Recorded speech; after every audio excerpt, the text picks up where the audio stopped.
Hello दोस्तों, स्वागत है आपके अपने YouTube channel BK physics master में। हाजिर हूँ क्लास 12 फिजिक्स के अध्याय 5 और 6 के अति लघु प्रश्न लेकर। इससे पहले हम 1 से 4 तक अध्याय के अति लघु प्रश्न कर चुके हैं, जिसमें 40 अति लघु प्रश्न बताए गए हैं। आज हम करने वाले हैं 5 और अध्याय 6 के अति लघु प्रश्न, जिसमें 20 अति लघु प्रश्न होंगे जो कि इम्पोर्टेंट होंगे। तो वीडियो को पूरा जरूर देखिएगा, पसंद आए तो लाइक और हमारे चैनल को सब्सक्राइब करना ना भूलिएगा। इसके बाद भी हम 7, 8 दो चैप्टर के हम अति लघु प्रश्न करते जाएंगे। सभी चैप्टर जितने भी होंगे सबके हम अति लघु प्रश्न कंप्लीट करेंगे। तो बस हमारे साथ जुड़ जाइए और चैनल को भी सब्सक्राइब कर लीजिए। तो चलिए देखते हैं आज का पहला क्वेश्चन। विद्युत धारा किसे कहते हैं? विद्युत धारा क्या होती है? तो होती क्या है कि किसी विद्युत परिपथ में आवेश की प्रवाह दर को विद्युत धारा कहते हैं। किसी भी परिपथ में आवेश की प्रवाह दर को विद्युत धारा कहते हैं। इसे आई से प्रदर्शित करते हैं और बात की जाए इसकी मात्रा की तो एम्पियर। और जो बात कर रहे हैं सूत्र की तो क्या होगा, आई बराबर क्यू बटे टी, यानी जो आवेश और आवेश में प्रवाहित आवेश के प्रवाह की दर यानी समय क्या कहलाता है? विद्युत धारा कहलाती है। इसका मात्रक क्या होता है? एम्पियर होता है। अब बात होती है कि श्रांति काल किसे कहते हैं। क्वेश्चन नंबर 2 है, श्रांति काल किसे कहते हैं? तो किसी मुक्त इलेक्ट्रॉन द्वारा 2 क्रमागत टक्करों के बीच लगे माध्य समय अंतराल को श्रांति काल कहते हैं। कोई भी 2 मुक्त इलेक्ट्रॉन हो और जिनके बीच 2 क्रमागत टक्कर हो तो उनके बीच लगे समय अंतराल को श्रांति काल कहा जाता है और इसे टी से प्रदर्शित करते हैं। ठीक है, अब चलिए प्रश्न नंबर 3 देखते हैं। प्रश्न नंबर 3 है, अनुगमन वेग किसे कहते हैं? बहुत ही इंपॉर्टेंट क्वेश्चन है। अति लघु प्रश्नों में ये सबसे इम्पोर्टेंट क्वेश्चन है, बहुत बार पूछा जा चुका है यूपी बोर्ड में। तो देखिए अति लघु में क्या होगा, अनुगमन वेग क्या होता है? तो वह सूक्ष्म नियत वेग जो मुक्त इलेक्ट्रॉन को तार की लंबाई के अनुदिश, वह सूक्ष्म नियत वेग जो मुक्त इलेक्ट्रॉन को तार की लंबाई के अनुदिश उच्च विभव वाले सिरे की ओर गति के लिए प्रेरित करता है, अनुगमन वेग कहलाता है। इसे Vd से प्रदर्शित किया जाता है। करते हैं, ठीक है।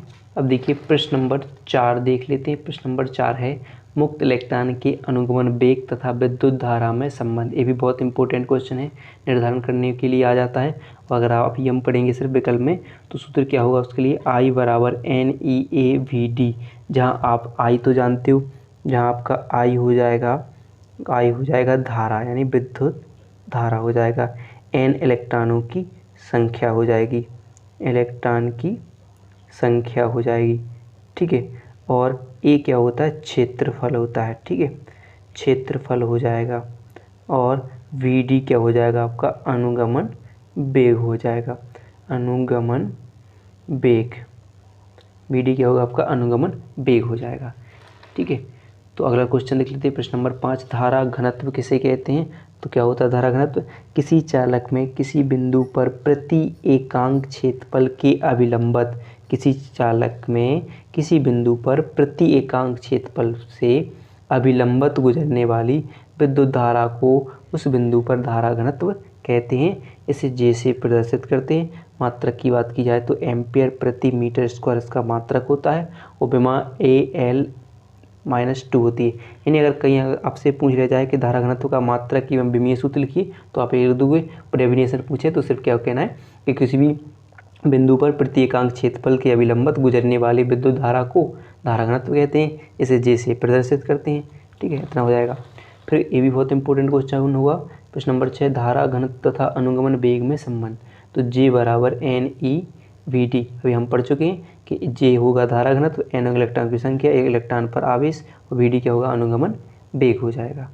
ठीक है, फिर देखिए प्रश्न नंबर 7 है, गतिशीलता किसे कहते हैं? बहुत इंपॉर्टेंट क्वेश्चन होगा गतिशीलता। तो किसी आवेश वाहक की गतिशीलता वह अवयव वेग है। क्या है? किसी आवेश वाहक की गतिशीलता वह अवयव वेग है जो उसके द्वारा एकांक विद्युत क्षेत्र में प्राप्त किया जाता है।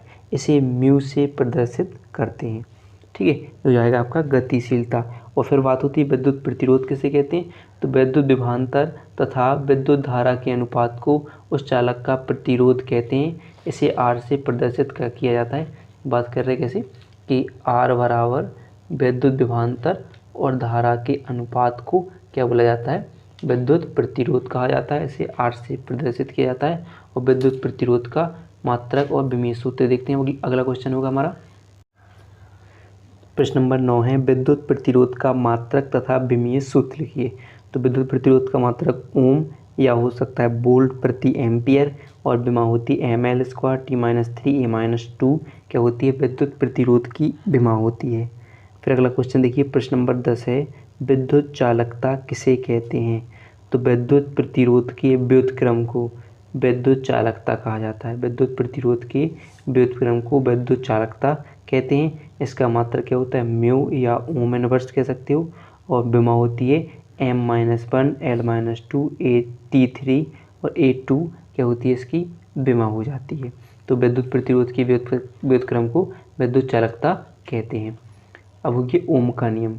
तो क्या ओम का नियम क्या होता है, यदि किसी चालक की भौतिक अवस्था जैसे ताप में कोई परिवर्तन ना हो तो उसके उनके सिरों पर लगाया गया विभवांतर तथा उसमें बहने वाली विद्युत धारा का अनुपात नियत होता है। यानी जो सिरों के बीच लगाया गया विभवांतर और धारा क्या होता है, एक दूसरे की नियत होती है। किसके बराबर, नियतांक। नियतांक क्या होगा, R। या फिर ऐसा हो सकता है कि एक और डेफिनेशन होती है कि विद्युत विभवांतर धारा के अनुक्रमानुपाती होता है। अगर हम अनुक्रमानुपाती का चिन्ह हटाते हैं तो क्या हो जाता है, I R यानी R I हो जाता है, जहाँ R क्या होता है, नियतांक होता है। अगर आप चाहो तो फिर इसे कैसे बना सकते हो कि I के लिए कहाँ पर पहुँचा दो, V के पास, तो R बराबर V/I आपका फॉर्मूला बन जाता है। R क्या होता है, विद्युत प्रतिरोध हो जाता है। तो यदि किसी चालक की भौतिक अवस्था जैसे ताप में कोई परिवर्तन ना हो तो उसके सिरों के बीच लगाया गया विभवांतर और उसमें बहने वाली धारा एक दूसरे के अनुपात की नियत यानी विद्युत प्रतिरोध के बराबर हो जाती हैं। फिर देखिए अगला क्वेश्चन बहुत इंपॉर्टेंट होगा, विशिष्ट प्रतिरोध किसे कहते हैं। तो जब किसी चालक में विद्युत धारा प्रवाहित होती है तो चालक के भीतर किसी बिंदु पर विद्युत क्षेत्र की तीव्रता, जब कोई चालक में धारा प्रवाहित करेंगे तो उसके भीतर क्या होगा, एक विद्युत क्षेत्र की तीव्रता और धारा घनत्व के अनुपात को क्या बोला जाएगा, चालक का विशिष्ट प्रतिरोध कहा जाएगा। इसे रॉ से प्रदर्शित करते हैं। यानी जो आपका रॉ होगा, रॉ, इससे रॉ से प्रदर्शित, रॉ बराबर क्या, विद्युत क्षेत्र की तीव्रता और धारा घनत्व J के अनुपात को क्या बोला जाएगा, विशिष्ट प्रतिरोध कहा जाएगा। अब बात की विशिष्ट प्रतिरोध का मात्रक और विमीय सूत्र क्या होगा। तो विशिष्ट प्रतिरोध का मात्रक होता है ओम मीटर। विमा की बात करें तो ML3 T-3 A-2 किसकी, विशिष्ट प्रतिरोध की विमा हो जाती है। अब बात की जाए, क्वेश्चन होगा इंपॉर्टेंट क्वेश्चन है कि विशिष्ट चालकता किसे कहते हैं। तो विशिष्ट प्रतिरोध के व्युत्क्रम को विशिष्ट चालकता कहा जाता है। विशिष्ट प्रतिरोध के व्युत्क्रम को विशिष्ट चालकता कहा जाता है। फिर अगला क्वेश्चन देखिए, प्रश्न नंबर 15 है, विशिष्ट चालकता का मात्रक व विमीय। तो विशिष्ट चालकता का मात्रक होता है ओम मीटर इनवर्स हो जाता है और विमा M-1 L-3 T3 और A2 इसकी विमा हो जाती है। फिर अगला क्वेश्चन देखिए, प्रश्न नंबर 16 है, सेल का विद्युत वाहक बल किसे कहते हैं। तो सेल का विद्युत वाहक बल होता क्या है कि एकांक आवेश को पूरे परिपथ में, जो भी परिपथ हो, में प्रवाहित करने से सेल द्वारा जो दी गई ऊर्जा होती है उस सेल का विद्युत वाहक बल कहा जाता है। किसी परिपथ में जो परिपथ में धारा प्रवाहित की यानी सेल द्वारा जो ऊर्जा दी जाती है वो सेल का क्या कहलाती है, विद्युत वाहक बल कहलाती है। देखिए प्रश्न नंबर 17 है, टर्मिनल विभवांतर किसे कहते हैं। तो टर्मिनल विभवांतर होता है क्या है, तो किसी परिपथ में दो बिंदुओं के बीच एकांक आवेश को प्रवाहित करने में किए गए कार्य को क्या हो जाता है, उन बिंदुओं के बीच टर्मिनल विभवांतर कहते हैं। किसी परिपथ में दो बिंदुओं के बीच एकांक आवेश को प्रवाहित करने में किए गए कार्य को उन बिंदुओं का टर्मिनल विभवांतर कहा जाता है। चलिए अगला क्वेश्चन और देखते हैं। प्रश्न नंबर 18 है, किरचॉफ का प्रथम नियम जिसे हम संधि नियम भी कहते हैं, क्या होता है वह। तो बताइए कि किसी विद्युत परिपथ में किसी भी संधि पर मिलने वाली समस्त धाराओं का बीजगणितीय योग 0 होता है। मान लीजिए कोई संधि एक O है और इस पर जितनी भी धाराएं मिल रही हैं, जितनी भी धाराएं मान लेते हैं कोई भी कि I1 I2 I3 I4 और I5 जितनी भी धाराएं मिल रही सबका बीजगणितीय योग क्या होता है, 0 होता है। और इसमें होती है बात कि जो भी धाराएं संधि की ओर आती हैं वे होती हैं धनात्मक, जो संधि से दूर जाती हैं वे कैसी होती हैं, ऋणात्मक होती हैं। यानी ऐसे मान लीजिए कि I1 I2 संधि की ओर आ रही हैं तो I1 प्लस क्या होंगी I2 यानी 2 होंगी, दोनों हो जाएंगी धनात्मक और जो ये दो क्या है I3 I4 I5 जा रही हैं संधि से दूर, तो I3 I4 I5 संधि से दूर जा रही हूँ तो इन क्या हो जाती हैं, ऋणात्मक हो जाती हैं। तो संधि की ओर आने वाली धारा इसमें धनात्मक होती है, संधि से दूर जाने वाली धाराएं ऋणात्मक होती हैं। और जो किसी भी संधि पर मिलने वाली समस्त धाराओं का बीजगणितीय योग 0 होता है। फिर देखिए व्हीटस्टोन सेतु की संतुलित अवस्था लिखिए। तो संतुलित अवस्था क्या होती है, P/Q बराबर R/S। ये किसके लिए बनाया गया व्हीटस्टोन सेतु, कि अज्ञात प्रतिरोध की गणना इसकी सहायता से हम कर सकते हैं। फिर देखिए अगला क्वेश्चन है, 20वां क्वेश्चन होगा, सेल की आंतरिक प्रतिरोध से आप क्या समझते हैं। तो किसी सेल की दोनों प्लेटों के बीच सेल के भीतर विद्युत धारा के प्रवाह में घोल द्वारा उत्पन्न अवरोध को सेल का आंतरिक प्रतिरोध कहा जाता है।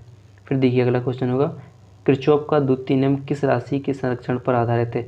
तो किस पर, ऊर्जा के संरक्षण पर आधारित है। यहाँ तक हमारे क्वेश्चंस कंप्लीट होते हैं। फिर देखेंगे अब हम पढ़ेंगे 7 से 8 2 चैप्टर के क्वेश्चन अति लघु लेकर आएंगे। वीडियो पसंद आए हो तो लाइक ज़रूर कीजिएगा।